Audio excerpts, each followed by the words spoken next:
ایران کا اسرائیل کو جوابی وار آپریشن وعدہ صادق سوئم جاری، اسرائیل پر بیلسٹک میزائلوں کی بارش، 200 سے زائد میزائل داغے، تل ابیب، حیفا اور مقبوضہ بیت المقدس میں دھماکوں کی گونج، سینکڑوں عمارتیں ملبے کا ڈھیر، دفاعی تنصیبات، جوہری تحقیقاتی مرکز اور اہم فوجی اڈے نشانہ بنائے گئے، کئی اہم حکومتی مراکز ملیامیٹ تل ابیب میں 7 مقامات پر حملے کیے گئے، اسرائیلی وزیر دفاع کے ہیڈ کوارٹر کے قریب آگ بھڑک اٹھی، حملوں میں 5 اسرائیلی ہلاک، 7 فوجیوں سمیت 200 زخمی، ہر طرف سائرن کی گونج، اسرائیل میں خوف کا سما، اسرائیلی بنکرز میں گھس گئے، ایران کا اسرائیل کے 3 ایئر بیسز اور فوجی ہیڈ کوارٹرز کو نشانہ بنانے کا دعویٰ، 3 اسرائیلی طیارے مار گرائے، ایرانی میزائلوں کو روکنے کی کوشش پر امریکہ، برطانیہ، فرانس کو بھی ہدف بنایا جا سکتا ہے، ایران نے خبردار کر دیا۔ اسرائیل پر کہاں کہاں حملے ہوئے، میزائل حملوں میں اسرائیل کو کتنا نقصان ہوا؟ پاسداران انقلاب اسلامی کے کمانڈر ان چیف کے مشیر اعلیٰ جنرل احمد وحیدی نے حملوں کی تفصیلات بتا دیں، کہا اسرائیل کو سمجھ میں آ گئی ہے کہ ایران نہ صرف پوری قوت کے ساتھ جواب دینے کی صلاحیت رکھتا ہے بلکہ آئندہ بھی ایسے جوابی اقدامات دہرائے جا سکتے ہیں۔ اسرائیل باز نہ آیا، صہیونی فوج کا پھر ایران پر حملہ، تہران میں 14 منزلہ عمارت کو نشانہ بنایا، تبریز ریفائنری کے قریب حملہ، مغربی علاقوں میں بھی 3 مقامات پر دھماکوں کی گونج، حملوں میں 20 بچوں سمیت 60 ایرانی شہید، شہداء کی تعداد 78 ہو گئی، 2 اعلیٰ فوجی افسران جنرل مہدی ربانی اور جنرل غلام رضا مہرابی کی شہادت کی تصدیق، شہداء میں 3 جوہری سائنسدان بھی شامل، اسرائیل نے مہرآباد ایئرپورٹ پر فضائی حملہ، رنجان ملٹری بیس کو بھی نشانہ بنایا، ایران کے کئی ڈرونز مار گرانے کا دعویٰ۔ جنگ جنون میں مبتلا اسرائیلی وزیر اعظم نیتن یاہو ایرانی عوام سے حکومت کے خلاف بغاوت کی ترغیب دینے لگے، نیتن یاہو نے کہا ایرانی حکومت کے خلاف اٹھ کھڑے ہونے کا یہ بہترین موقع ہے، اسرائیلی آرمی چیف کا حملے میں ایران کا دفاعی سسٹم تباہ کرنے کا دعویٰ، اسرائیلی وزیر دفاع کی بھی ایران کو دھمکی، بولے اگر ایران نے ہمارے شہروں پر فضائی حملے نہ روکے تو ہم تہران کو جلا کر بھسم کر دیں گے۔ اسرائیل کی بلا اشتعال بلا جواز جارحیت پر پاکستان ایران کے ساتھ مکمل یکجہتی میں کھڑا ہے، وزیر اعظم شہباز شریف کا ایرانی صدر ڈاکٹر مسعود پزشکیان سے ٹیلی فون پر رابطہ، اسرائیلی حملوں کی شدید مذمت، شہباز شریف نے کہا اسرائیلی حملہ اقوام متحدہ کے چارٹر اور بین الاقوامی قوانین کی مکمل خلاف ورزی ہے۔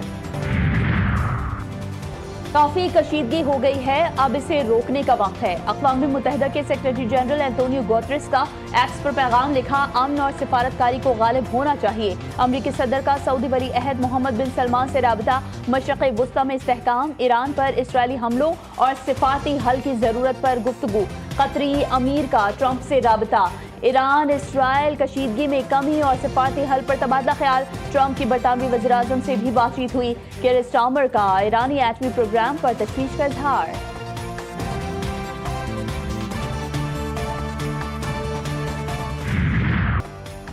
اسرائیل عالمی قوانین کی دھجیاں اڑا رہا ہے، ایران پر حملہ کھلی جارحیت اور سلامتی کونسل کی خاموشی عالمی امن کے لیے خطرہ ہے، اقوام متحدہ میں پاکستانی مندوب عاصم افتخار کی سخت وارننگ، کہا صہیونی جارحیت نے مشرق وسطی کو آگ میں جھونک دیا، روس نے اسرائیلی حملوں کو اقوام متحدہ کے چارٹر کی خلاف ورزی قرار دے دیا، چین کا بھی اسرائیلی دہشت گردی پر تشویش کا اظہار، اقوام متحدہ میں سفیر فوکانگ کہتے ہیں بیجنگ مشرق وسطی میں تنازعات کی توسیع کی مخالفت کرتا ہے، اقوام متحدہ میں امریکی مندوب کی تہران کو ایک اور دھمکی، کہا کہ اگر امریکی شہریوں یا اڈوں کو نشانہ بنایا تو سنگین نتائج ہوں گے۔